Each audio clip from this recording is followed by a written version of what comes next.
presented by Unique Films। का हो करे जा हमार नौका गाना सुन हो एकदम साफ सुथरा गोले बनी बड़ी हिट चलता। ई बड़ा निमन गाना ना चली चली साया गावत तब चली। सफा मोनालिसा के बहिने हो का हमार पहिल को गाना हिट भई रहे एकदम निमन साफ सुथरा। निमन गाना कौन बजल रहे हो? म्यूजिक सुन सब पता लग जाई।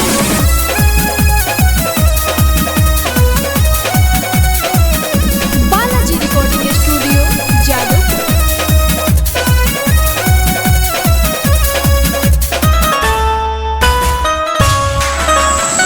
कितना गाना तोहर भइल फॉलोअप हो अब से गावल शुरू करो ना रप हो। ए हो कितना गाना तोहर भइल फॉलोअप हो अब से गावल शुरू करो ना रप हो। मार्केट में होई जाबी देसी जादू पागल। ओखिया के काजल कहवा ना बाजल। अच्छा ओखिया के काजल सही का कहवा ना बाजल। हमहू सुन ले रहनी।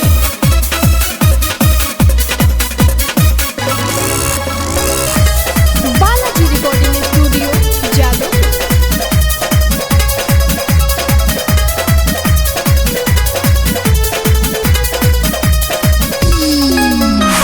निमन गाना गा के जितनी जनता के दिल हो।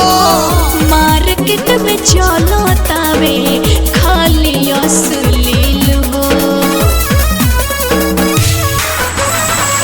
निमन गाना गा के जितनी जनता के दिल हो। मार्केट में चलो तावे खाली अश्लील हो। तोहू गवाए राजा लटके वाला गाल। तोहू गवाए राजा लटके वाला गाल। ओखिया के काजल कहवा ना बाजल। अच्छा ओखिया के काजल सही का कहवा ना बाजल।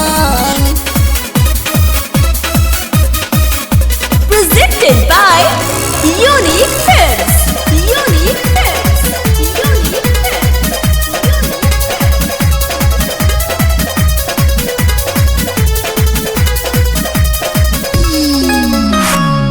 ऐसन गाना गाइले की बाजेला हर घर के गेट पर। सभे मरता खाली चिकन चिकन पेट पर।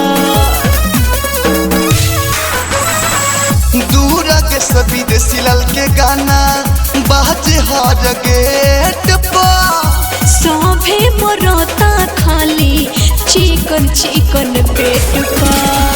बाउर के जमाना आइल नीमन सब भागल। बाउर के जमाना आइल नीमन सब भागल।